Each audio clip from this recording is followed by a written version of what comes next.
Well, thank you very much indeed for that welcome. Good afternoon, everyone, and thank you very much indeed for the invitation to speak at this seminar.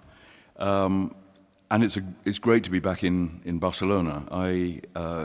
Barcelona was the first Spanish city I visited in 1959, some time ago now. And I'd like to say, well, it doesn't seem to have changed very much. I have been back in the meantime. Hasn't changed very much, except, of course, you've all learned to speak Catalan in the meantime. We hardly heard a word of Catalan back in 1959. So I'm going to avoid the issue of speaking in Catalan or Castilian by speaking in English.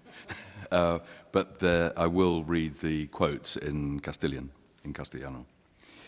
Well, what I want to do today is and the title of this talk is Granados, Scarlatti and the Generation of 1898. And what I want to do today is to report on some work in progress relating to Granados' transcriptions of Scarlatti's sonatas. I want to say something about the manuscript that Granados worked from to make those transcriptions, and say something about the approach that he adopted when he made them.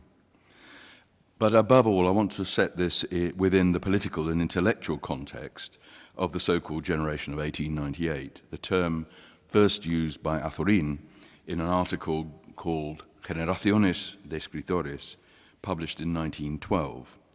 And in that article, he wrote, and I quote, "La generación de 1898 se ha iniciado en la vida intelectual, teniendo ante su vista un espectáculo tremendo, el del desastre.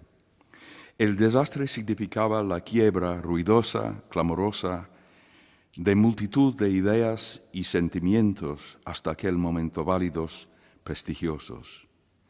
Desde 1898 para acá, ya la crítica política y social se va sistematizando.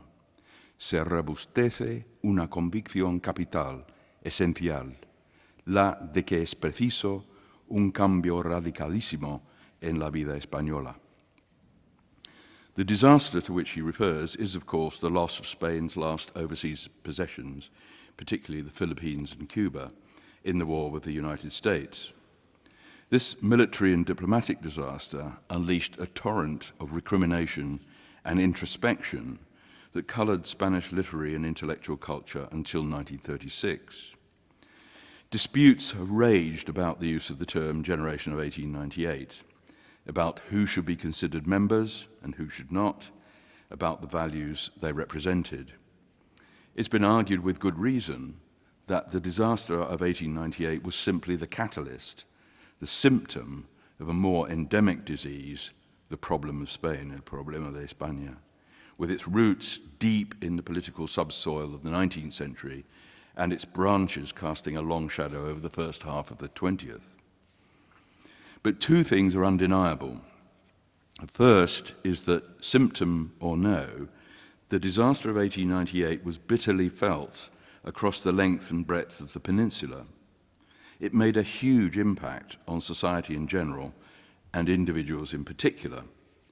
Soon after the news broke of the defeat, Albéniz wrote to his sister Clementina, and I quote, "Excuso decirte el estado de nerviosidad en que me hallo con motivo de las cuantiosas desdichas que sobre nuestro malaventurado país están cayendo." And in 1901, the Madrid newspaper El Correo summed up the public mood. I only have this quote in English, I'm afraid.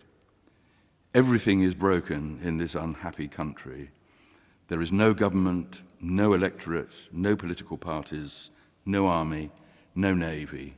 All is fiction, all is decadence, all ruins." The second undeniable fact follows from the first.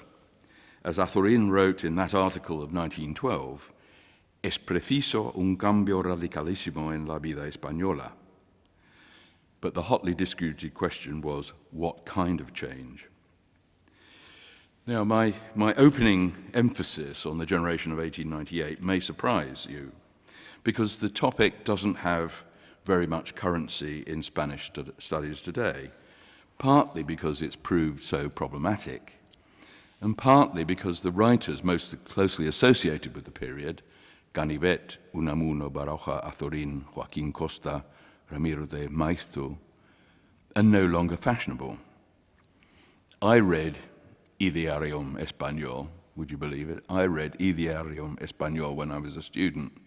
I read En torno al casticismo, but who reads them now? And part of the problem for us lies in the fact that, as so often in intellectual history, music is virtually invisible. None of the writers most closely associated with the generation of 1898 ever mentions music, beyond an occasional reference to folk song.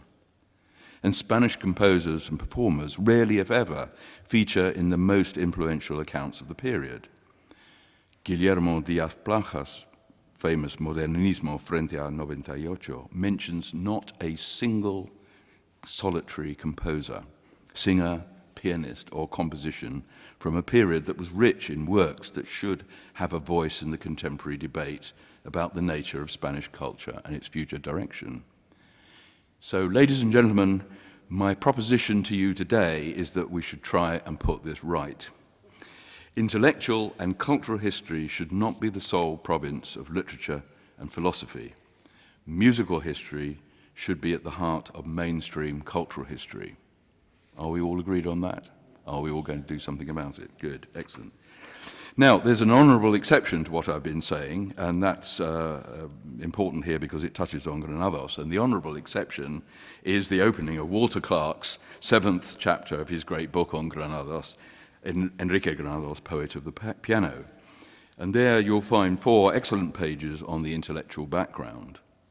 I reread them for the purposes of this talk, and if I quote you the opening 2 sentences of his chapter 7, you'll understand why I was so forcibly struck by them in the current context. And I quote, "A great debate raged in Spain in the 1890s and early 1900s, centering around the nation's place in the world, its identity and future. In the latter part of the 19th century, conservative politicians like Antonio Cánovas promoted xenophobia and fueled distrust of foreign influence, at the same time asserting the view that Spain was a major power and had an important role to play in the world." Now you can imagine, I hope, how uncomfortable those words made me, a Brit, who voted Remain in the referendum earlier this year, how uncomfortable those words made me feel. Are we, I said to myself, about to see history repeat itself? Will there be a British generation of 2016? And if so, will it be the referendum that will prove to be the disaster, or the financial crash of 2008, or the many other contributory factors that have made not just Britain, but many other parts of Europe and America so divided about our identity and our future direction? This alone, I think, justifies our having another look at the generation of 1898 and its implications. Well, it was into this intellectual and political turmoil that Granados pitched 26 sonatas by Scarlatti, freely adapted for the piano, transcriptas libremente para piano, in 1904 and 1905, and you've got that on the front page of your handout. These 2 volumes of 13 sonatas each were important for a number of reasons. They were the first sonatas by Scarlatti ever to be printed and published in Spain. And they were clearly intended to celebrate the composer's close association with his adopted country.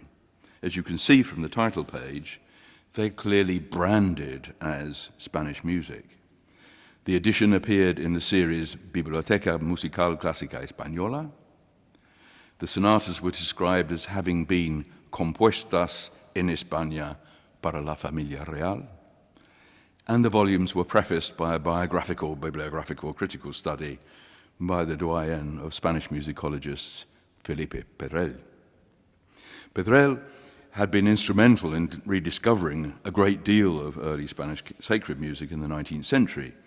He published the complete works of Victoria and Cabezón, and his serious interest in Spanish folk music resulted in an extremely influential anthology of Spanish popular songs called the Cancionero Musical Popular Español. In 1891, he issued a manifesto called Por Nuestra Música, in an attempt to correct the commonly held view that Spain had produced little value in the field of art music. And of course, he had three very important pupils, Manuel de Falla, Isaac Albéniz, and Enric Granados.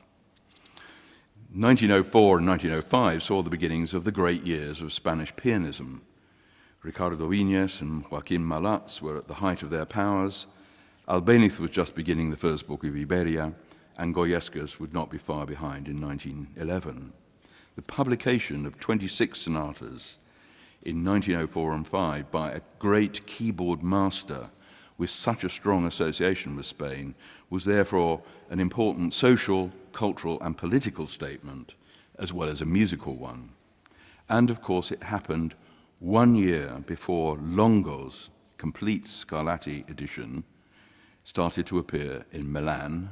I remind you, Milan is in Italy. An Italian edition started to appear in 1906. So the appearance in 1905 of these sonatas, I think, is politically significant as well as everything else. Now, as we know, for many years, the manuscript from which Granados worked was presumed lost, though it figures in number 8 in Kirkpatrick's list of principal manuscript sources. Joel Shaveloff thought it might be in Madrid, and Malcolm Boyd called it a long-standing Scarlatti mystery. About 30 years ago, it surfaced in the Biblioteca de Catalunya here in Barcelona. Maria Esther Sala reported the find in 3 articles in Spanish and Portuguese journals, and Águeda Pedrera y Cabo published 2 of the sonatas, those without Kirkpatrick numbers, in Barcelona in 2011. I first came across this source, now catalogued as M 1964, when I was asked to review Dr. Pedrera y Cabo's edition for 18th century music. And it was clear from what she'd done that the manuscript was worth a closer look. As you can see from the sample on page 2 of your handout, the manuscript is fairly typical of the second half of the 18th century. It consists of 47 folios in portrait format. It's assumed that there was a 48th, but it's been lost. The first 40 folios are written in a single hand, but 3 further hands were involved in the final 7 folios. The paper has been identified by the staff at the library as having been made by the Catalan firm of Romani about 1780. This manuscript is one of a number of Scarlatti sources that have surfaced recently in Spain.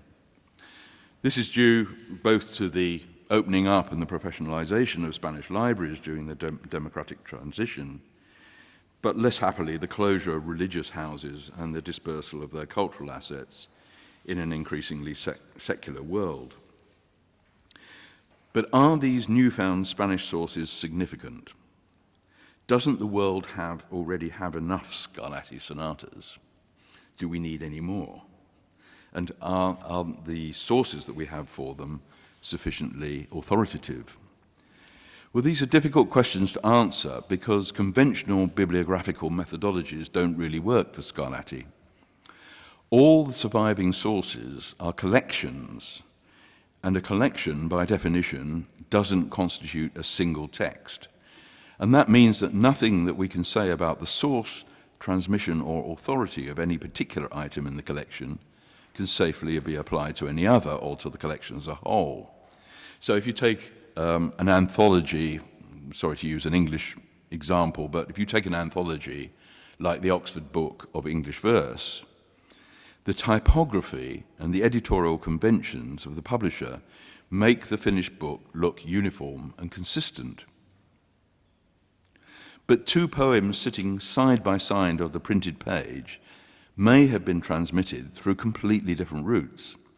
One may have come from a fair copy from the author's own hand, and the other may have been transcribed from an oral performance that had been copied and changed many times in the process. The material process of preparing the anthology for presentation, private enjoyment, or publication creates the impression of a fair copy that can be extremely misleading. Now, the implications of all this for editorial practice are summarized on page 3 of the handout. You'll see there that figure 1 shows a conventional stemma where we have 6 extant witnesses from which we can reconstruct the 2 hyperarchetypes, beta and gamma, and ultimately the archetype alpha, which is the ultimate aim of the critical edition. In the case of an anthology or compilation, the stemma has to be turned upside down, figure 2. Here you have one witness, which we know to have been compiled from several sources, all of which are unknown or hypothetical. And we can reasonably suppose that the relationship between these sources is more complex than the straight-line transmission that the stemma implies. In practice, we need a matrix model more like figure 3, where the various lines of transmission intersect and overlap. And the challenge is to try and get behind the surface uniformity and start to reconstruct the matrix. Well, all the major sources of Scarlatti are collections of this type. The Esercizi, 30 sonatas, published in London, probably in the latter months of 1738, and the 2 manuscript collections now in Venice and Parma, both consisting of 15 volumes, 496 sonatas in Venice and 463 sonatas in Parma, compiled for the most part between 1752 and 1757. Between them, these 3 sources transmit very nearly the entirety of Scarlatti's known work for solo keyboard. Scarlatti almost certainly oversaw the compilation of Venice and Parma, and they were bequeathed by Queen Maria Barbara to Farinelli, who took them to Italy. By the most exacting standards, their provenance is as good as it gets. The Barcelona manuscript clearly postdates Venice and Parma, but does it transmit the same textual traditions, or might it preserve an independent line of transmission that possibly predates them? Well, I've made a start on this question by making a complete typographical facsimile of the Barcelona manuscript, retaining as many of the original notational features as possible, and compiling a concordance of all 39 Scarlatti sonatas with all the principal manuscript and printed sources before 1800, and you've got that in pages 4 to 5 of your handout.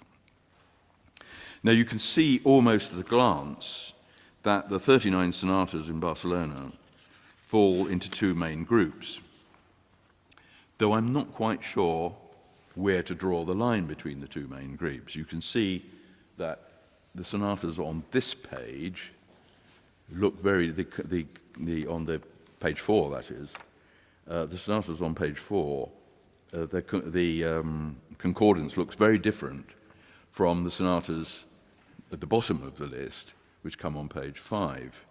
And there are 2 or 3 places where you could draw the line. You could draw it after number 24, because that's where the Munster collation runs out. Or you could draw it after 28, where the pairings run out, but the Munster collation starts again. Or after number 30, where the Parma collation runs out. Wherever you draw it, it's clear that in the top half of the list, there's a very strong correlation between Parma and Munster, less so with Venice, but still strong. But there are some gaps, and I'm using the word gaps, omissions, if you like, in inverted commas, as you'll see later. There's no K526, no K527, no K530 to 33. And then after then, it starts to get very messy with the 540s and the 550s all mixed up together, and 518 and 519 in the wrong place. And then you get these correlations with Zaragoza that get stronger as the list progresses, and with the 2 Fitzwilliam manuscripts in Cambridge. Now, I'm not going to, that's already too much detail, I understand. You can, when you go home on the train, you can look at that at your leisure and see what you make of it. But however you draw the distinction between the two groups, then, it's clear that the final sequence of 9 sonatas show markedly different characteristics. There are no pairs, there are 2 sonatas that are not in Kirkpatrick, 6 pieces from the esercizi, none of which appears in the same order as the esercizi. And I wonder if this last sequence of sonatas is not more typical of the way in which Scarlatti's work circulated among non-courtly circles in Spain, with singletons predominant, at least among the early sonatas from the 1730s. And this raises interesting questions about the authority of the sequence in esercizi itself.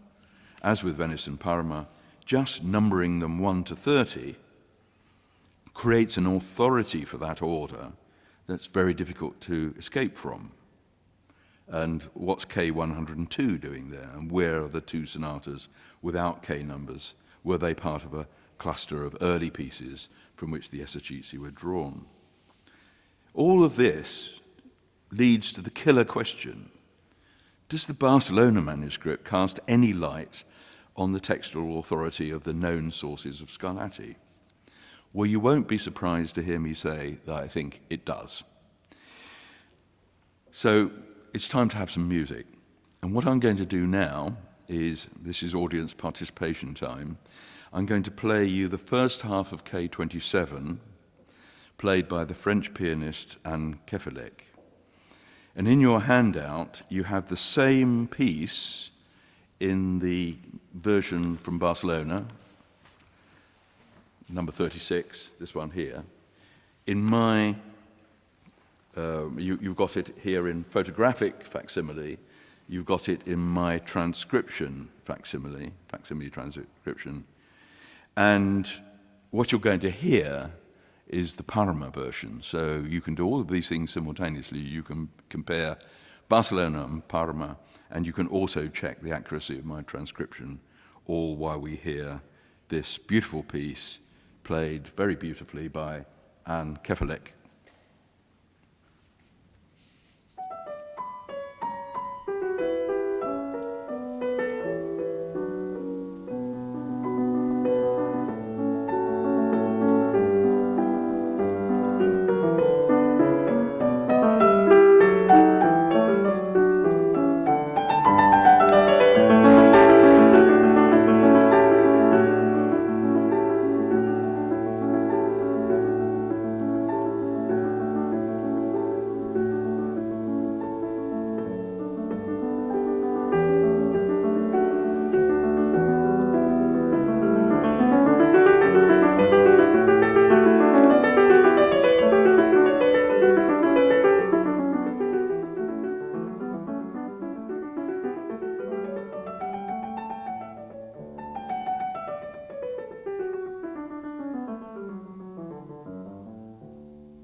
Now, the main talking point in this sonata is the repetition of bar 11 6 times and most of a seventh.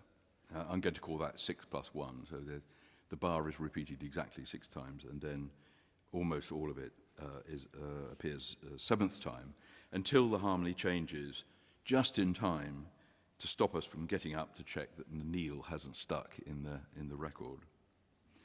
I think it's very beautiful, and it's insolent. I call it insolent. It's beautifully insolent.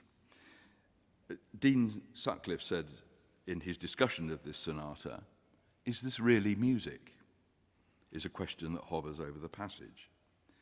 I like to imagine Scarlatti sitting at the harpsichord, his body turned towards the listener with his right leg slightly extended, as François Couperin recommended, saying, "Tonic dominant, eh?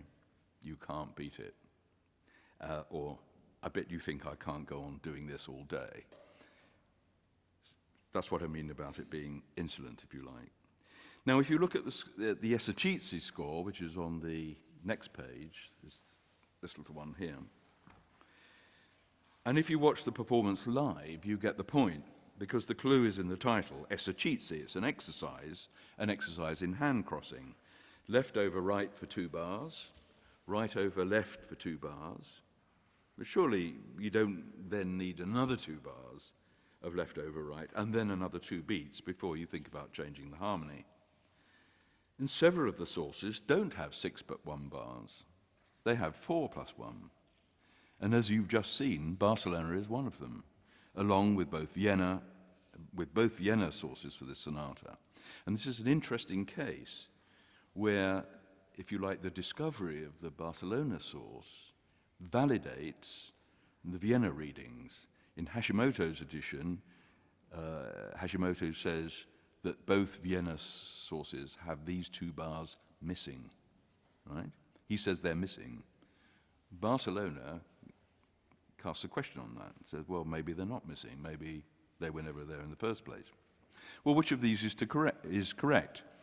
Are the long versions the result of ditography, that is, the copyist making a mistake, losing his place, and copying it too often? Or are the short versions the result of haplography, same thing, only missing a couple of bars out? Well, if you look at page 10 of the handout, example 2, there's these 2 little examples here.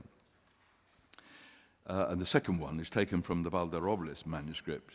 This comes from the province of Teruel. It's interesting that in bars 11 and 12 are marked to be repeated. They're marked to be repeated, which suggests that the number of repetitions is deliberate. But the picture is more complicated in the second half of the sonata. The printed sources have 6 plus 1 bars in both halves. Some of the manuscript sources have 4 plus 1 bars in both halves. Barcelona has 4 plus 1 in the first half and 6 plus 1 in the second.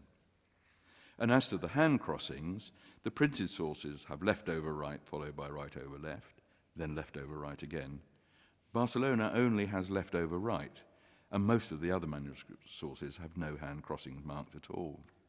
In fact, no 2 of the 10 printed and manuscript sources of this sonata are alike in terms of the number of repetitions or the hand crossings indicated in the score. So the performer is free to choose. Long, long, short, short, long, short, short, long. Left over right, if that's what you prefer. I certainly prefer left over right because it's a lot easier to play like that. But my point is this. Kenneth Gilbert's complete Scarlatti edition for Urgell has no critical apparatus for this sonata at all. He prints the esercizi text as if it had been engraved on tablets of stone. And he may well be right. It may well be the most authoritative text and the most defensible in aesthetic and or technical terms. But I think the value of carefully considering the non-canonical sources is the ability to show not just that there are other documented views of which notes to play and how to play them, but to show that even the authoritative of Granados' work. Until recently, the scores haven't been easily available. The transcriptions aren't often played in concerts. And there's still only one complete recording that I know of, the one by Douglas Riva. I'm afraid to say, Walter, even your comprehensive study of Granados doesn't give these sonata transcriptions more than a brief mention. And I think they clearly need a champion, someone who's going to play them regularly in live concerts, much in the way that Stephen Huff has done for Frederick Montpoul. Many of us remember that breakthrough moment when Stephen Huff played the Tchaikovsky B-flat minor concerto in the Proms, in concert of the Proms, and then came on afterwards and played a piece by Frederick Montpoul, and everybody said, "Wow, what's that? Isn't that fantastic?" You know, and at that moment, Montpoul's reputation in Britain certainly was made at that moment, and now everybody plays Montpoul. Now, I'm not claiming that Granados' Scarlatti transcriptions are masterpieces. They aren't. But they're not without interest, and particularly in the political, cultural context I mentioned at the start of the talk. The collection begins systematically enough, with the first 3 sonatas transcribed fairly faithfully from the manuscript source in that order. So, number 1, number 2, number 3 in the manuscript come out as numbers 1, 2, and 3 in the transcriptions. As you'd expect, there is some thickening of the texture, some doubling, thirds and sixths, where Scarlatti has simple scales, and some use of arpeggio figures in the left hand. But the melody and the harmony are respected, and a key indicator of this, Granados' transcriptions have almost exactly the same number of bars as the original, and that's not often the case. A simple table actually looking at the numbers of bars in the original manuscript and in the transcriptions tells you a great deal, because in most cases they're very different, in some cases very different. One feature of Granados' transcriptions in those early sonatas, or the 1, 2, and 3, is that he tends to elide bars. He clearly felt that there was a bit too much repetition in Scarlatti and a bit too much rhetorical silence in the original versions. And maybe that's why he didn't transcribe K27, the one we've just heard, or if he did transcribe it, he didn't publish a transcription. I ask this question if he did transcribe it because, do the math. There are 39 sonatas in this manuscript, and 26 were published in 2 volumes of 13. Where are the other 13? Are they in your library? Are they in your Where are they? It's interesting to speculate that somewhere there might be, or there might once have been, transcriptions of the other 13. But after the 4th sonata in the collection, he begins to take greater liberties, and in many cases alters the character of the piece quite significantly. And I'm going to play you another example now. It's number 5 in his transcriptions, and it's K541, which is number 16 in the Barcelona manuscript. And you've got this, you've got my transcription here of the Barcelona manuscript of the first half of this sonata, and Granados' transcription, which is number 5 in his collection. So we're going to hear the first half in the recording by Scott Ross, and I'm pretty sure that Scott Ross is playing from the Gilbert edition, which is based on Parma. So you're going to hear Parma, but you're going to read Barcelona, and you'll see that there are some differences. So let's hear this first. Hear Scott Ross play the Scarlatti original from the Parma first. Number 2.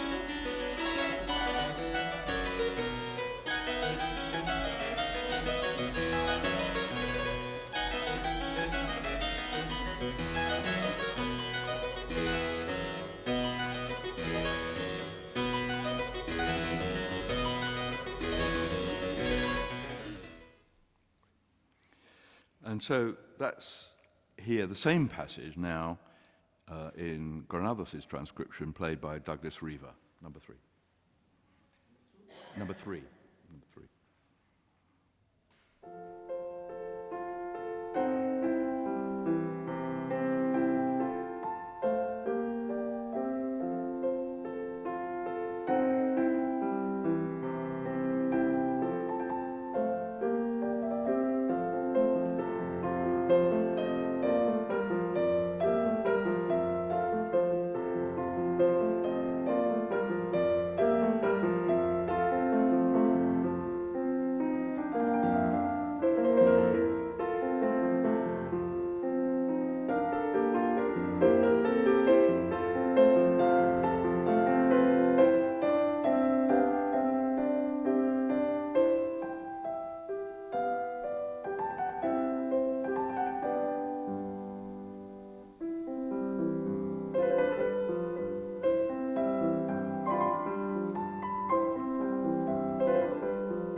Well, Douglas Rivas has clearly taken to heart the indication in the score. If you can see, there's a line at the bottom of the first page in Italian, which saying that in Granados' view, this sonata should be played with mythology in mind, like a scene from a lyric drama by Gluck. The downward broken chords in the left hand of Scarlatti, which are a persistent feature of the original, are here transformed into downward arpeggios, supporting an altogether different aesthetic. And although one would be stretching a point to argue that this music looks forward to or is reminiscent of Goyescas, there are touches, such as the appoggiaturas and the rising arpeggios on the second page, that are clearly intended to give the music a slightly more Spanish feel. A detailed appraisal of Granados' approach to these transcriptions is clearly needed if we're to understand better where he was coming from when he undertook the commission from the publisher Vidal y Limona. But for the purposes of today, I want to use that reference to Gluck as a hook to tie Granados in more closely to this prospectus for Spanish music laid out by Felipe Pedrell in his Manifesto por Nuestra Música of 1891, and this is my final section. As we've noted already, a key issue for the writers and thinkers of 1898 was the question of Europe and the wider world. For many of those dismayed by the collapse of Spain's imperial ambitions, the answer was simple. When you're lost, go back to the last place when you weren't lost, back to the mythical past of the Spanish Habsburgs, to the glories of the Golden Age of world dominion and an empire in which the sun never set. For others, the answer lay on the other side of the Pyrenees, with an open, outward-facing engagement with the best and brightest minds and ideas across Europe.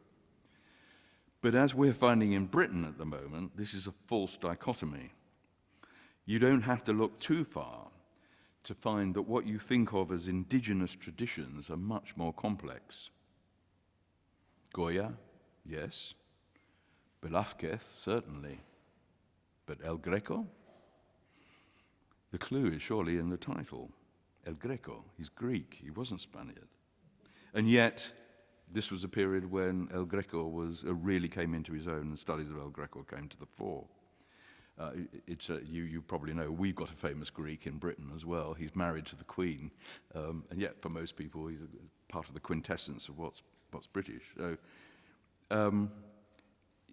perhaps all of these considerations lay behind why it was so important in 1905 to brand Scarlatti as a Spanish composer. A quote from Azorín again on this point. He says, acusados de extranjeristas, ellos, es decir, la generación del 98, han sido los que han envuelto la vieja habla castellana y han intentado remozarla con su mismo centenario espíritu. Ellos han desempolvado los primitivos poetas, han iniciado el gusto por las viejas ciudades, por todo lo castizamente castellano, en resolución y sintetizando un espíritu de independencia, de rebeldía, aliado a un hondo sentido por el paisaje, la literatura y el arte castellano. Or as he put it in another essay, and I think this is a key quote here, fecundación del pensamiento nacional por el pensamiento extranjero. Fecundación del pensamiento nacional por el pensamiento extranjero. Widen the gene pool to improve the stock. In the music of the period, we see the same synthesis at work. Intensive engagement with the musical life of Paris, for example, produced some of the finest expressions of Spanish musical nationalism, not by imitation, but by skillful and thoughtful reinvention of homegrown material. In asking whether there is such a thing as Nuestra Música in Spain, and if so, where it can be found, how it can be promoted, and how the spark can be fanned into a flame, Pedrell provides an answer that attempts to reconcile tradition and innovation in much the same way.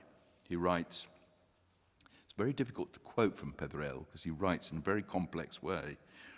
He says, extracting, la obra, sí, la obra de arte patrio, aquella en que la materia primera se mantenga intacta, lleve impreso el sello particular y sea peculiar el carácter de la expresión lírica, popularice lo propio antes que imitar lo ajeno y pretenda afirmar canto en la voz de nuestra música.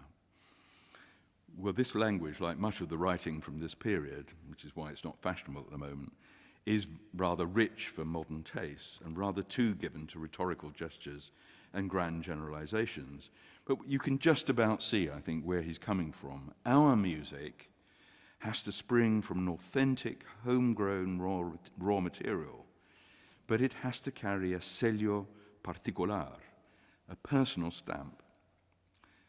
Pedrell either seems oblivious to the fact that his personal stamp is so often the stamp of those well-known Castilian composers, Wagner and Gluck, or he sees no contradiction at all in what he's advocating. And it's not difficult, I think, to draw a parallel between this line of thought and what Granados is doing in his own small way with the Scarlatti transcriptions. He takes something that is, and I think can be legitimately called, an obra de arte propio. Obra de arte patrio. Obra de arte patrio. And that thing is the bipartite sonata, which survived in the Iberian Peninsula long after Scarlatti was dead, and is in many ways one of the most authentic forms of Spanish art music.